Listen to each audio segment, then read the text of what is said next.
A proud supporter of this program, Riverbend Food Bank's vision is a hunger-free Iowa and Illinois. Whelan Presley Funeral Home and Crematory has been serving Quad City families since 1889. Whelan Presley Funeral Homes are located in Rock Island, Milan, and Reynolds and are proud supporters of WQPT. Remaining a welcoming community to all and a chance to show off your art and science knowledge in the cities.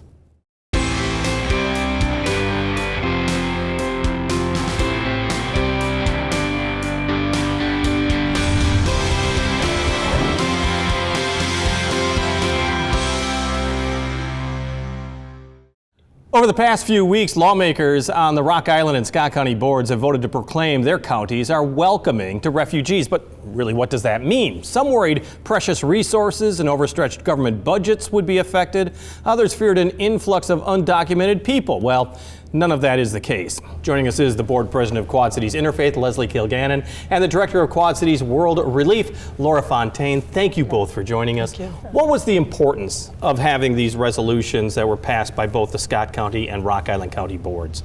Well, I think symbolically they're important that our communities lift up the value and the great things that immigrants and refugees bring to the Quad Cities. I think that we can all acknowledge that there's been some tension and some discord in our country in general about immigration, refugee issues, and so to have the leadership of our Scott and Rock Island counties lift up and say that they'd like to formally say that these communities should be welcoming of a diverse group of people, including refugees. I think it's powerful. Very powerful. And Laura, I mean, you had heard some of those comments from people who are very much against this. What was the one thing that you heard over and over again?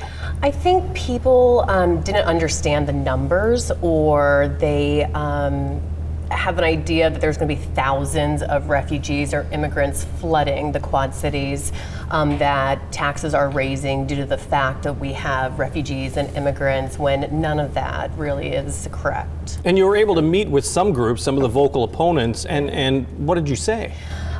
Basically, it was just education. So refugees are welcomed by the U.S. government. They have social security numbers. They work. The amount of taxes that they pay in Illinois and in Iowa is a large percentage. They give back to their communities. And the debate's always, open for documented, undocumented. But I strictly focus on the refugees and specifically Rock Island County. Well, Leslie, let's talk about that, because as you said, this is a political culture and a climate right now that is not necessarily as welcoming to refugees or immigrants as it past was. But there's always been some type of tension that's gone on in society. Right. I mean, from our very beginning. Right. This is not a new phenomenon in the United States. We have a dubious history when it comes to, we are welcoming, but we've also had chapters of our history that we haven't been welcoming. In the Chinese Exclusion Act, we've passed laws, and there's been just culturally the demonization of different groups that have come here, whether they be Eastern European Jewish, Asian immigrants, Italians, Polish, the Irish. I was going to say, you can go anywhere. My grandparents came here and were told their kids of stories of not being welcome in New York and not being able to find work. There was a lot of fear in general at the turn of the century of immigrants. So this is not new. But does that not seem strange in America? Because I mean, I've got a quarter Polish. I'm Polish, German, American, however you want to hyphenate everything. We all, because we're Americans, we all are that way. So many Americans can trace their ancestry to another country and the immigrant experience. Very few of us are native from native communities. Other people came here through other means, and we want to acknowledge that, but the vast majority of Americans can trace their roots to the immigrant experience. So it is inconsistent, but it is in keeping with that, just this tension in American society. As societies change and as society has changed and different groups come in, we get this cultural pushback or blowback, if you will. So tell me the role of World Relief, because in particular, this is is the core of what you do. You're getting people acclimated, you're getting them settled. I mean, it's important work that you're doing. Right. Well, thank you. We are welcoming the stranger, regardless of your documentation. You walk through our doors, and we are going to help you. I had an American lady come in, and we served her from the food pantry. The refugees that arrive, we meet them at the airport. We help them with housing, employment, ESL classes, register for school. Everything basically through 5 years, we're able to assist them. And then we work with community partners like Quad City Interfaith, Tapestry Farms, and we do immigration legal services. If we cannot help somebody, we'll refer them to a partner agency. But anybody that walks through our doors, we're there to serve them. Well, and I apologize because this is such a simplistic thing for me to say, but I very seldom left the shores of the United States, but I went to France once for a week and a half and felt so scared because I didn't know the language, and came back with a new appreciation of people who come to a nation as a visitor, just as a visitor, and doesn't really know the customs, the language, or the monetary currency. And the government says within 3 months you're supposed to speak English fluently, have a job, buy your house, buy a car, learn how to drive, everything. And I always say, close your eyes and you're dropped in Kinshasa. And in 3 months, you're supposed to learn Swahili, the local dialect, and basically be part of this culture. It's not realistic.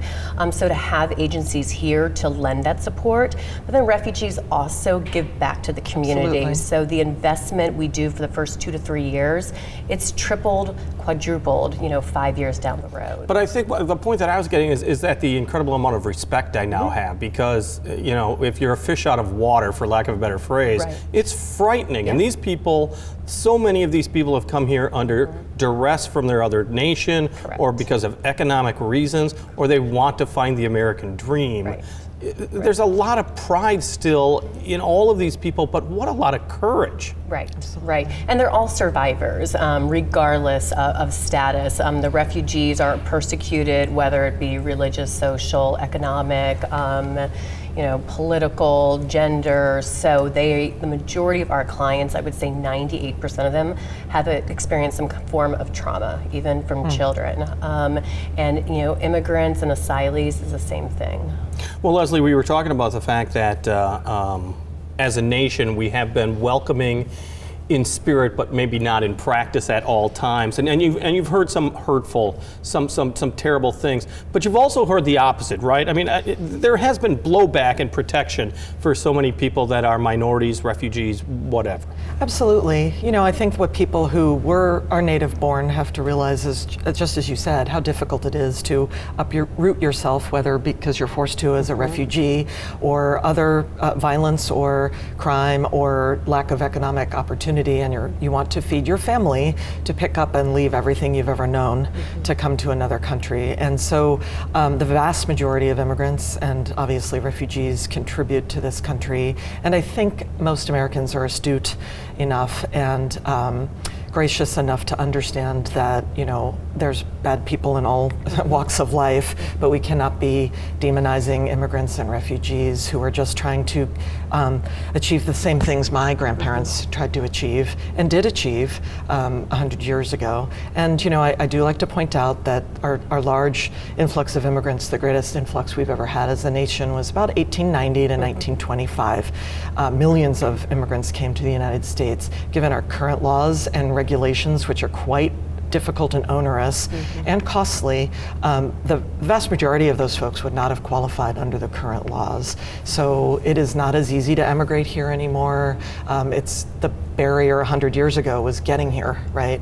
Getting on a boat, getting here, arriving at our shores. Now the barriers are more structural, and that's been, a lot of criminalization, so those kinds of barriers. So it's very stressful to emigrate to the United States, but the vast majority of people who want to be here and they're contributing and they really just create such a great, they contribute so much to the Quad Cities and make this a great place to live. I want to talk about two initiatives that are ongoing, one in the business community and one very much on a neighborhood and a personal level, both involving signage. Yes. Let us start with what we have seen in a number of neighborhoods and people's houses with signs saying, basically, we're a welcoming neighborhood.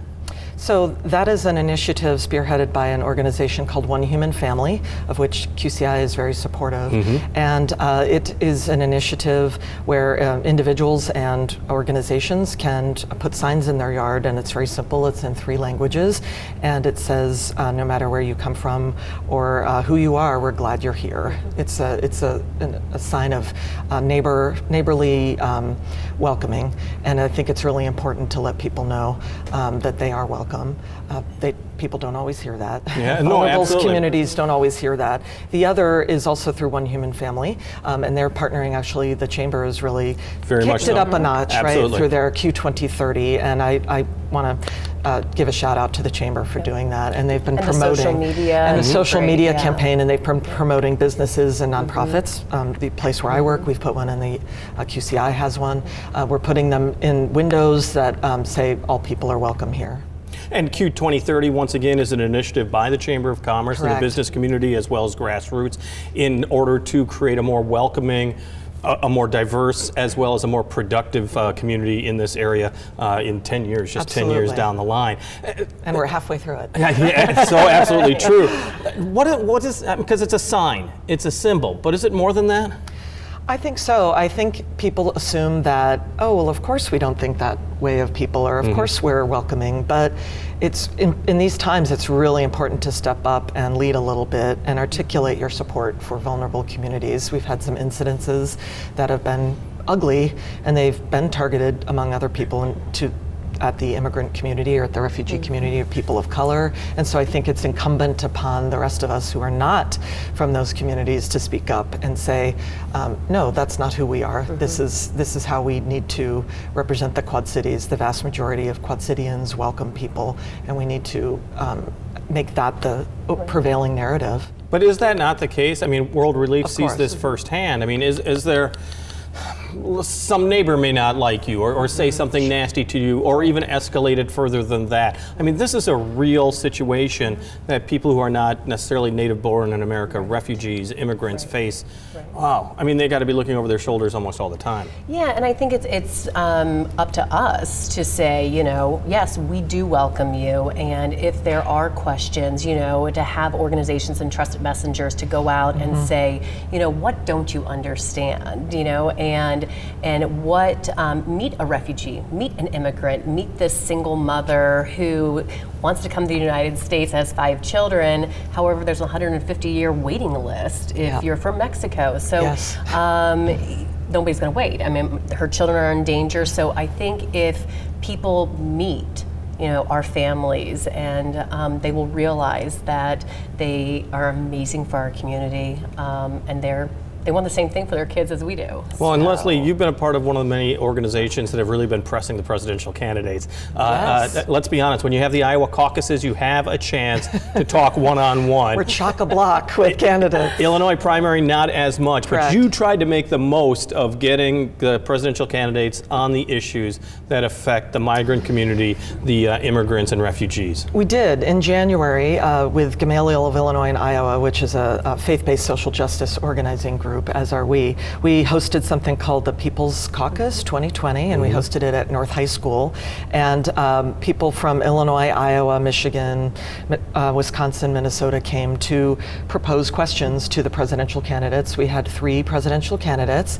Live and learn. We should do it earlier in the year when people have not had their fill of presidential candidates, maybe fair so enough. much. Well, and So- their calendars get and their like, packed calendars, up, as you yes. get close to the caucus, it gets really difficult. But we did have a bipartisan. It was both Republicans and Democrats who showed up and really engaged the people. They heard testimonials from people who've emigrated here, some folks who are refugees, who shared their experience, and then we held their feet to the fire and asked what would they do if they did become the President of the United States, because we do need humane, comprehensive immigration reform. Frankly, it's been a failure of our elected leadership in the federal government, in executive and legislative. They have kicked this can down the road for years. Do you and see they that have- changing, though? I mean, seriously, it's It almost has to. like they used to say it's the third rail of politics. Right. Right. Well, I mean, I think, as you suggested, if people get to know people who have emigrated here, they dispel some of the myths, right? And they start to realize that this person is my neighbor who wants the same things I do. Well, if you believe that, then it makes sense to call your elected officials and advocate that they take the leadership role and resolve this. We have not had comprehensive immigration reform since 1986. And so there are people who, fairly vulnerable people like our DACA recipients, deferred action for childhood arrivals. These kids are essentially Americans. They were raised as Americans, and now they are in legal limbo, when at any moment they could find themselves deported to a country they don't really know. They don't know the language, they've never been to that country. Correct. They left when they were babies or toddlers or small children, and our government is putting them in a position, unfortunately, because we can't arrive at a resolution that's fair, that we're I can't imagine living like that with that kind of fear. We have to leave it at that. Leslie Kilgannon, the board chair of Quad Cities Interfaith, Laura Fontaine from World Relief. Thank you both for being here. Thank you very much. Appreciate it. Well, it's the end of February and the temperatures are warming up. Laura Adams has some great ideas that can get you out of the house and let you go out and about. This is Out and About for February 24th through March 1st. It's time for the Quad Cities Restaurant Week. Visit QCRestaurantWeek.com and discover the Quad Cities area eateries and their specially prepared menu choices. For more culinary treats, visit the Kiwanis Pancake Day at the Geneseo Moose Lodge on March 1st. Proceeds help the Geneseo Kiwanis Community Service Fund. Or visit Western Illinois University Quad Cities campus for Earth Hour, featuring the film The Big Burn American Experience on February 26th at 5. The Botanical Center hosts a program on butterflies and moths. The program includes general admission. It's March 1st at 1. The St. Ambrose University Winter Choir Concert takes place at Galvin Fine Arts Center February 28th at 7:30 with the theme Women in Song. It's cold outside, but all the fun of Live at 5 is inside, Wednesdays in the Redstone Room. This week featuring Soul Storm at RME. Or visit the Hawberg Estate February 26th for a night of good music presented by the Mississippi Valley Blues Society. Doors open at 6. And don't miss Circa 21's critically acclaimed production of the musical Kinky Boots, featuring costumes from the Broadway production. While Dennis DeYoung and the Music of Styx comes to the Rhythm City Casino Resort February 29th at 8 p.m. Or check out the comedy on tap at the Black Box Theater in downtown Moline with a late night show on February 29th at 8. Rated adults only. For more information, visit WQPT.org. Thank you, Laura. Tony Hepner is best known for playing in the band that carries his name, but we asked him to join us on stage at Moline's Black Box Theater to share one of his originals. Here's Tony Hepner with Chasing Memories.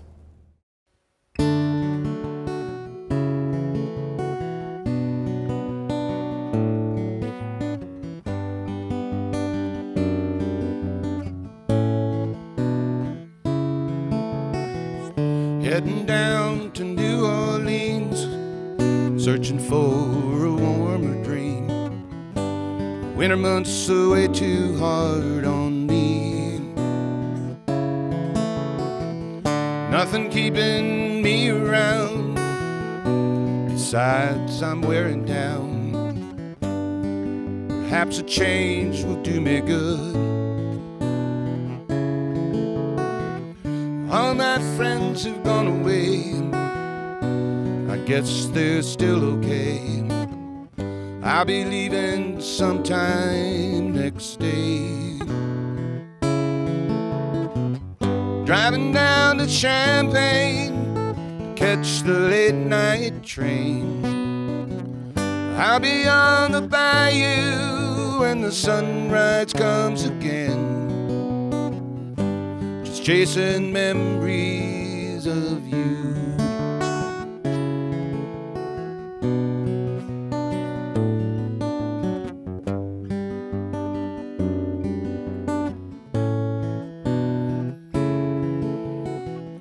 Was the time I loved it here, somehow it's disappeared, just like the leaves of summer's past. Wonder why those days are gone, somehow I can't go on. knowing there's nothing here for me. All my friends have gone away, I guess they're still okay. I'll be leaving sometime next day. Driving down to Champaign, catch the late night train. I'll be on the bayou when the sunrise comes again. Just chasing memories of you. Chasing memories of you.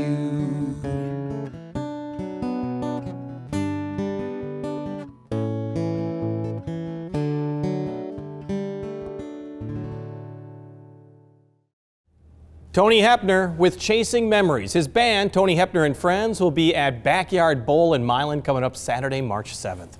Western Illinois University Quad Cities is offering a unique opportunity for people who have artistic talent and perhaps an eye for science as well. It's the 5th annual Campus Art Show, but with a twist. And joining us is Western's Assistant Director of Student Services, Scott Bruette. Scott, thanks for joining us. We appreciate it. Nice to be here. We like to see you in this role. That's my other hat. That's your other hat. Don't have the hat, but it's one of those other hats. 5th annual Campus Art Show, and this is a first, though. It's open to the community. Yes, this is the first time we're opening it to the general public with the Quad Cities. In the past, it's just been open to students, faculty, and staff. And it's been very successful. Well, 5th year. Yes, yes. It started as a project for a museum studies exhibitions class. Sure. And then it's become part of student services now. And this year we're partnering with WQPT to focus on the gene. And that's what that's where the twist comes in, because you have a little bit of a science, and gene, you're saying G-E-N-E. Yes, yes. So tell me, what is that about? The Gene is a film that'll be coming out in April. Ken Burns. It's one of his shorter ones. It's only 2 parts at 4 hours, so that's doable. Yes, but it focuses on the science and personal stories that kind of come together and document genetic history. But how does that work in an art form? Okay, because you're talking about paintings, photographs, drawings, sculptures, designs. Right. I mean, that does open it up. Right. And let's be honest, these people are far more creative than I ever will be. But I mean, what's a thumbs up for? It's for me too. It's for me too. But how does this work? How do the two intertwine with each other? Well, it really doesn't limit it. Yeah, okay. Genetics is part of everything. The study of genetics started with plants. So anything they're working with, maybe they're working with wood, there's genetics involved in that. If we get a lot of photography. A lot of photography is nature photography. Genetics is all involved in that. Last year I bought one of the paintings that is an abstract of the new bridge, 74 bridge. But that impacts genetics also. Without those ways to cross bodies of water, our genetics can't combine with other communities to kind of promote diversity. Why did you decide that this would be a good time to open it up to non-students, to make it a community-wide project? Mostly because of the partnership with WQPT. WQPT is broadcast to everyone, not just our campus. So we really wanted to get everyone who can watch The Gene when it comes out in April to be part of this, because our show, the art will be displayed the whole month of April. And that's cool. Tell me a little bit about the display. I was going to get to that as well. So this year we're actually moving the display. Usually it's been in our atrium in one of our newer buildings, but this year it's going to be in the library. So we're partnering with our library also. And the paintings and the sculptures or whatever we get will be in the library for the whole month. People can go in at any time that the library is open to see the artwork, and then they can vote on their favorites. So that's instead of having judges to say, well, this is the best one. We're going to have whoever comes into the library to see the artwork, they vote on what they like the best. And at the end, we'll have prizes for usually first, second, and third. Well, and let's be honest, this is the 5th year. I mean, you've seen the challenges artists have met in the past. Yes. Are you always surprised by the contributions? I am. We've gotten some artwork that's way out there, and then some that's very, fairly tame, I guess is the Sure, word. yeah. We get a lot of photography. Mainstream, let's say. Mainstream, yes, that's a good word. We get a lot of photography, which is nice. We've gotten some sculptures. We'd like to get more three-dimensional art. Right. But some of the sculptures that we've had have been very unique. So if somebody is interested, I mean, because there are descriptions of what you're looking for. There are rules and regulations, Right. so to speak. If somebody is interested in doing this or knows somebody and wants to say, hey, Fred, take a look at this, what should they do? Contact me at Western Illinois University, and it's all on the call for artists that went out to the public, and so they have my information that they can contact me. And really, essentially what they're doing is they're sending a photo of their artwork in through email, and we go through that and we choose what we can fit into the show. Because it is interesting, and also all ages. All ages, yes. And it's interesting because you kind of think, wait a second, and I know you addressed this a bit, but you kind of think, okay, art is one hemisphere of the brain and science is the other hemisphere of the brain. I'm not exactly sure if I can have the two meet, but you're saying there's so many examples of it being possible. Definitely, and I agree with you. We say that there's the two sides, Yeah. but I think they combine very well. When I'm teaching children, art is a big part of all the Absolutely. science that I do. I talk a lot about drawing what they're seeing and expressing themselves in a different way. And so I think that helps combine the science and art together. And like I said, with genetics and it's wide open. Once again, call for entry. The deadline is March 18th. March 18th, so start yes. thinking about it right Yes. now. Scott Brewer, I got to get this right. Organizer of the WIUQC 5th Annual Campus Art Show. We appreciate you for being here. Thank you. It should be a great show, too. WQPT has a commitment to the military families in the cities. We call it Embracing the Military. And the Army's Lock and Dam Lounge is hosting another family movie night coming up this Thursday. The free movie is The Lorax. It starts at 5 at the Lock and Dam Lounge in Building 60. It's free. And the lounge opens up at 3 o'clock. On the air, on the radio, on the web, and on your mobile device. Thanks for taking some time to join us as we talk about the issues on the cities.